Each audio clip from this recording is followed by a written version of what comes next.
Okay, bienvenue. Welcome to Maria's Musings on www.jessfm.ca. We are here today on the traditional territory of the Blackfoot Confederacy and of the Métis people of Region 3, past, present, and future. This is the second of our short series of interviews with the federal candidates vying to represent Lethbridge, the Lethbridge federal riding. The questions we have are focused under the umbrella of the National Association of Federal Retirees and from our membership across the country. So to begin, I will introduce you to the president of the Southern Alberta branch of the National Association of Federal Retirees, Richard Chevrier, who will give a very brief description of our association. Richard. Well, thank you very much, and thanks for coming, Kim. I know it's a busy time for all y'all, and I'm glad that you took the time to attend the podcast and to share your idea as it relates to issues that are really important to our associations and Canadians writ large. A little bit about ourselves. Firstly, our association is the largest national advocacy organization in Canada, and we represent retired members of the Federal Public Service, the RCMP, and the Canadian Forces, as well as their partners and survivors. Currently, we have close to 170,000 active members across Canada, and also which includes about 60,000 veterans and their families. Here in the southern Alberta catchment area, we have close to 900 members. So it's a significant portion of the Alberta numbers and the federal numbers. Our primary raison d'etre of the association is really to advocate, and we advocate for improvements to the financial security, health, and well-being of our members, as well as all Canadians. For as you know, if you're advocating for one segment of the society that happens to be primarily seniors, our orientation is to consider all seniors when we're looking at our focus. We believe that every Canadian today and into the future should benefit from a better retirement income and a strong, sustainable healthcare system. And we focus a lot of our advocacy on achieving these goals. I want to thank you again for coming today, and I'm hoping that what you provide will help our members better understand your position on the issues that are dear and near to our hearts, and facilitate a better informed choice in the upcoming election. So thank you again. Thank you, Richard. And now I invite our guest this morning, Kim Seaver, an independent candidate, to say hi. Hello, thanks for having me. I'm excited to be here. Looking forward to the discussion. Welcome, Kim. And we will begin our questions. And once we finish with the questions, I will ask Kim to tell us a little more about himself. So let's get started. So the first thing we'll talk about is a national senior strategy. Kim, how will you ensure safe and adequately funded quality home, community, and long-term care options are available to meet the needs of our aging population? Well, as an independent candidate, I'll be limited into what policies and programs can be implemented in the House of Commons. But one thing that I can do is advocate on behalf of Lethbridge residents. And so I could go to the Minister of Seniors, for example, and discuss some of the needs that Lethbridge seniors have specifically, and what options might be available for the ministry to be able to make sure those happen. Things that I would like to see is I don't think that seniors get enough money to be able to take care of their needs. I don't think pension amounts are enough. I don't think old age security payments are enough. So I'd like to see those things larger I would like to see housing taken care of a little bit more. Canada used to build a lot more social housing than it does now. 40 years ago, we used to build 30,000 units of social housing every year, and now we build less than 3,000 social housing units every year. So I think we need to do a better job of building housing. I mean, not just for seniors, but for all segments of the population who have housing needs. I think things like a universal Pharmacare would be a great thing for seniors. I have a child. I mean, I'm not a senior, but I have a child who has a prescription that costs us $500 every time we buy a dose, and that's a lot of money. And that's something that I can afford, but not everybody can afford large prescription amounts. So I think a universal Pharmacare program would be beneficial. I think a universal basic income would be beneficial for seniors as well. So those are some of the things that I would support. Okay, so I'm going to come back to the long-term care. What will you do to establish and enforce national standards for long-term and home care in collaboration with provincial and territorial governments?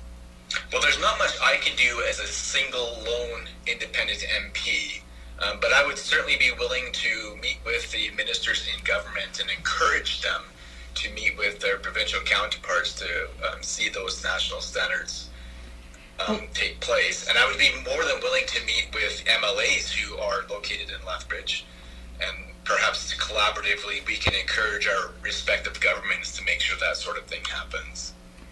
Good answer. How will you recognize and support unpaid caregivers who play a vital role in our healthcare system? Well, again, I think a universal basic income can really help in that regard. There are a lot of parents, for example, a lot of people, for example, who have to take care of ailing and aging parents.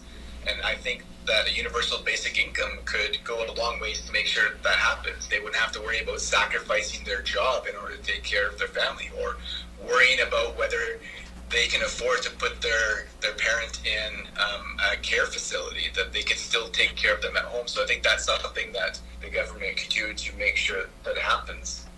I think also that we should make sure that there are supports put in place so that those sorts of scenarios aren't overwhelming for caregivers. It can be really overwhelming, especially if you're not trained as a caregiver to look after your ailing parents.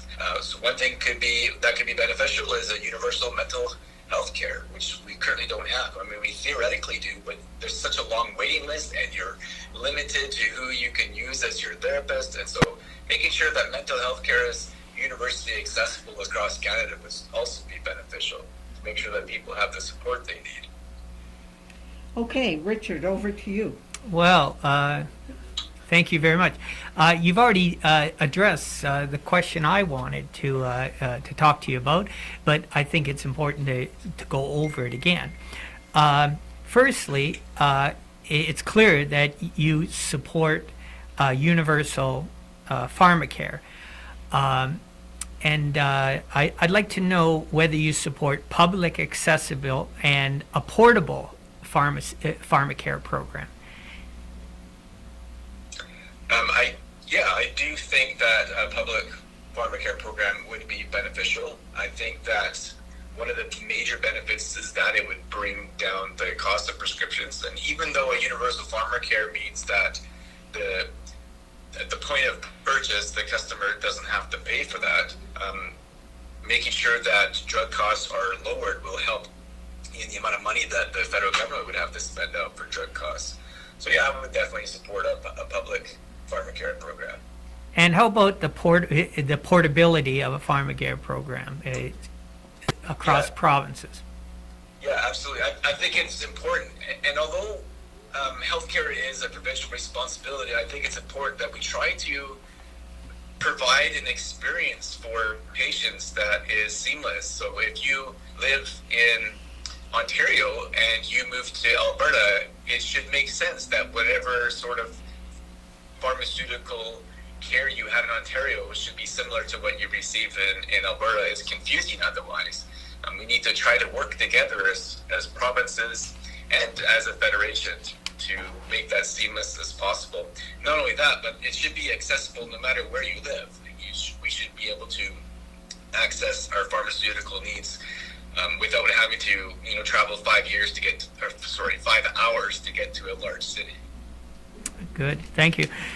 So if you're elected to government, what kind of priority would you place on the two issues that you've talked about so far, the long care strategy and the Pharmacare for seniors? Well, again, I wouldn't be able to come up with a strategy because even if I did, I'm just one person out of over 300 MPs, so my strategy wouldn't have any teeth. No one would be bound to follow my strategy. So I wouldn't be able to come up with a strategy per se. I'd be more than willing to collaborate with the government and providing feedback on what that could look like. But I'm more than willing to talk to seniors organizations and even individual seniors to grab feedback on what the unique needs are for the Lethbridge community and be able to take that information back. I'm not going to say that seniors' issues are a higher priority than any other issue. I think that all issues that people are dealing with in the community are important issues because a lot of these issues that our community faces are so integrated. Like I can't say, for example, that the economy isn't important to seniors because there are lots of seniors who own businesses. There are lots of seniors who are still workers and who are participating in the economy, as an example. You can't say that healthcare isn't a seniors issue because a lot of seniors have to interact with the healthcare system. Dealing with issues like if you're part of a marginalized population, if you're racialized, or if you're part of the LGBTQ community, those are issues that also impact seniors because there are seniors who are in those areas. So I think it's difficult for me to say that seniors issues are going to be on top priority, considering that the entire community is intertwined with all the various different issues. There are seniors who are dealing with poverty and homelessness and drug addiction and all these other things. So I think as long as we work together to try to move the community forward and to be able to come together and deal with all these issues in a holistic way, then I think the needs of seniors will be met. Thank you very much, Kim. That's a very fine response. And you're right. It's seniors are an important part of the population, and what affects seniors affects many other people. But we do have senior population does have unique characteristics and things that, for our association, we would like the government to really do the best they can to take care of the most vulnerable among us. Now, I have a question that's near and dear to my heart, having spent 40 years in the military, and it has to do with veterans and families' well-being. What would you do in terms of participating with the government to ensure that veterans, and including those that are ill and injured, and their loved ones receive the care and the tools and supports that they need to ensure their financial, physical, emotional, and social well-being upon retirement? I would meet with local veterans and local veterans associations to find out what specific needs Lethbridge veterans are encountering, what they're dealing with, and then communicate those needs to the Veterans Ministry to let them know, look, these are the issues that the veterans in Lethbridge are dealing with, and what sort of solutions can we come up with to address those issues? Because I'm sure a lot of the issues that veterans in Lethbridge are dealing with are issues that veterans elsewhere in the country are dealing with too. So there might be solutions that we could come up with that not only benefit Lethbridge veterans, but veterans across the country. Well, thank you. Now, the presence of many veteran groups speaks to significant long-standing difficulties that many veterans face in accessing support from Veteran Affairs and the government. What would you do to try to mitigate that? Yeah, that's a really important point because the entire Poppy campaign was created because of a lack of funding from the federal government for veterans. And so they came up with this campaign as a way to be able to fundraise for themselves. And I think that's unfair. I think that we should be adequately funding programs that benefit and take care of the veterans who sacrificed themselves for the needs of the country and did what the country asked of them. And it's important that we take care of them. And so that's something that I would advocate for as well, as to the best of my abilities, to make sure that we have programs in place and that there's adequately funding for the organizations to be able to take care of the veterans. Thank you. So Kim, I'd like to talk a little bit about securing retirement income. So as an independent, what kinds of things do you think you could do in terms of long-term retirement income security as a plan for seniors in this country?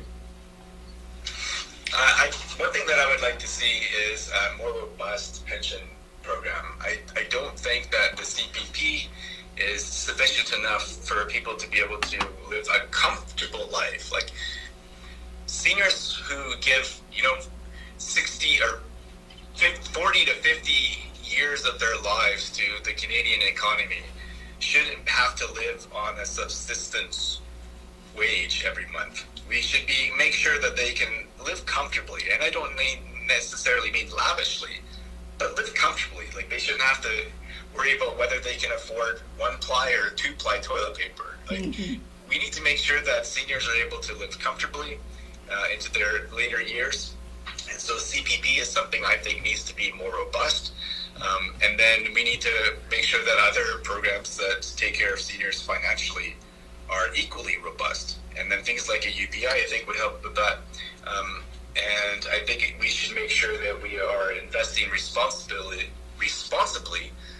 through the CPP fund to make sure that that there's sufficient money there. And we should make sure that the CPP fund always remains inaccessible for general revenue, that it should be exclusively for the use of retirees. Okay, thank you. Good. So, Kim, I have one final question. And, as you know, the deficit has been rising and rising over the years. We all know that whatever government is formed will have to at some time address this deficit and our debt. Can you tell me what you would do to ensure that the government pensions, and these are the pensions of military members, RCMP, public servants, and judges, that they won't be adversely affected by any future austerity measures? Yeah, so the main reason why these programs are in jeopardy when it comes to balancing the budget is because successive governments, over and over and over again, view balancing the budget as requiring only one method, and that's cutting expenses. They rarely look at increasing revenue. If I am running my household budget and I find that I'm going over and I can cut my expenses only so much, I realize that if I'm still in deficit, I'm going to need more money. I'm going to have to take on a second job. I'm going to have to ask my boss for a raise or whatever it happens to be. Or my spouse will have to get a job or whatever it happens to be. Realize that I can only cut expenses to a degree. So I think that government should be doing more to increasing revenue than cutting expenses. If we put a priority on increasing revenue to balance the budget instead of cutting expenses, then we have less of these dangers to strong programs that take care of our seniors and veterans. Thank you. Okay, Kim, so that was our questions, but now I want to offer you an opportunity to tell us why we should consider voting for you. Tell us about Kim. Sure. So I have lived in Lethbridge for 23 years. My spouse and I moved here because I transferred to the University of Lethbridge. I came here to go to school, and we've raised our 6 children here. Our oldest is 22 years old. Our youngest is 6. For the last 20 years, I have committed a good chunk chunk of my life to volunteering in the community. I have served on over 24 boards and committees and commissions in various capacities, trying to make life better in Lethbridge for the people who live here.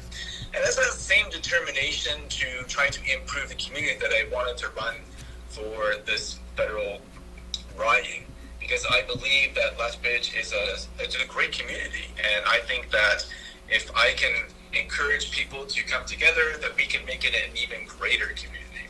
Now, because I'm running as an independent, I'm very limited in what I can promise. I don't have the large party infrastructure that some of the other candidates have that allow them to make big promises. I'm unable to promise tax cuts or tax hikes or child care subsidies or farmer subsidies.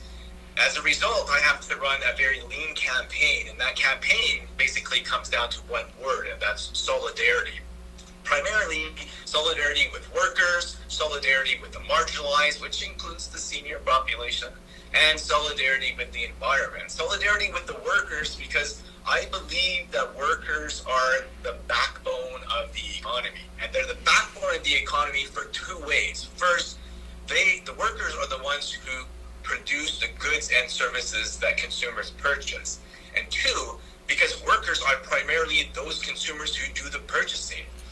Up to 80 to 90% of consumers are workers. They're not the owner class. Workers are the job creators in the economy. We produce the goods and services that other people purchase. We produce the wealth that circulates in the economy, and we are the ones who purchase the goods and services, which drives up demand, and the higher the demand goes, the more production has to be. The more production there is, the more jobs there are. So workers are the real job creators. And it's important that we support them in their constitutional rights of freedom of assembly and freedom of association as they try to collectively bargain for their financial benefits so they can take care of themselves and their families both now and into their later years. And seniors have at one point been the workers and contributors to the economy, and there are many seniors who are still contributing to the economy as workers. And then solidarity with the marginalized, because I believe that everybody should be treated equally, regardless of their sexual orientation or their gender or their ethnic background or their class status or their ability or their religion or whatever it happens to be. We need to make sure that everybody is treated equally and has equal access to the same services, and that people have the same ability to be able to reach their goals and be able to have a successful life, whatever that looks like for them. And then finally, solidarity with the environment, because we all breathe the same air and drink the same water and eat food from the same land. The land that we live on here in the Lethbridge area not only feeds us, but it feeds the world. And it's important that we take care of the land and the water and the air so that we can be able to have a prime environment in which we can grow. I believe that we as humans are not owners of the land, but simply stewards of it. And we have a responsibility to take care of it so it lasts for a very long time. The land will be here for a lot longer than humans are, but we need to try and make sure we take care of it so that humans can be here as long as possible. And with that, I'm hoping that that's going to be something. These are something that people are going to that are going to resonate with people, and that they're going to see it as important things to want to consider in a candidate. I'm trying to do politics a little bit differently because I don't have party backing. I don't have large amounts of money to be able to run my campaign. I'm not accepting any donations. I'm not putting up any signs, and I'm not getting sucked into this tendency to be able to make fun of the other candidates or the other parties as a way to try and boost up your own self. I'm just presenting my viewpoints on the issues, and if those resonate and speak to people, then great, vote for me. And if they don't, well, you're free to vote for one of the other 5 candidates. And I'm hoping that idea that I'm trying to do politics differently, trying to bring people together, that resonates with people, and that they will vote for me on Monday. Kim, I have one other question that wasn't on the list, but I'm pretty sure you're going to have an answer for it. There's been concern by our members about our CPP and the musings of our Premier here in Alberta about taking over CPP for residents of Alberta. Do you have any comments on that? I think I think pension plan is better served nationally because, first of all, there's better buying power, so we have stronger investment potential. But as well, it's just nice to be able to have a standard fund in order to draw from, rather than having piecemeal funds dependent on every province. You can live in Ontario and have a different pension plan than if you live in Alberta, and I'm not sure that that's very fair. So I think it's important that we have a national program. I'm not opposed to whatever program Alberta is going to propose in principle. I just think that it's better overall to have a national program because it benefits the most people. And that's what I believe in, is programs and services that benefit as many people as possible. Thank you. Okay, I have one last question, and it's because it's unique because you are our only independent candidate. We know that as an independent, you would have to work with different parties. Would you be willing to work with all the parties, and what would be your criteria to determine whether you vote with them or not? Yeah, I'd be willing to vote. I'd be willing to work with any party as long as they are implementing programs and initiatives that I think would benefit the Lethbridge community. That's going to be the thing that I would think of the most, is the thing that's coming forward to those Commons that I'm being asked to vote on. Is that thing going to benefit Lethbridge? Is it going to benefit workers? Is it going to benefit the marginalized? Is it going to benefit the environment? And if it does those things, then I'm willing to vote in favor of it, no matter which party it is that's bringing it forward. Thank you.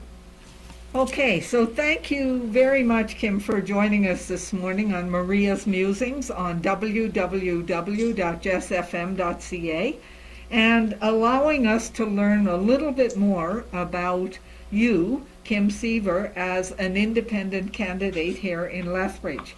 Thank you very much, Kim, for taking the time to answer these very important questions that will affect each and every one of us. Thank you, Richard, for joining me for this interview. And Richard and I will see you again on Friday evening at 7 p.m. when we will interview Elaine Perez, the new Democratic Party candidate.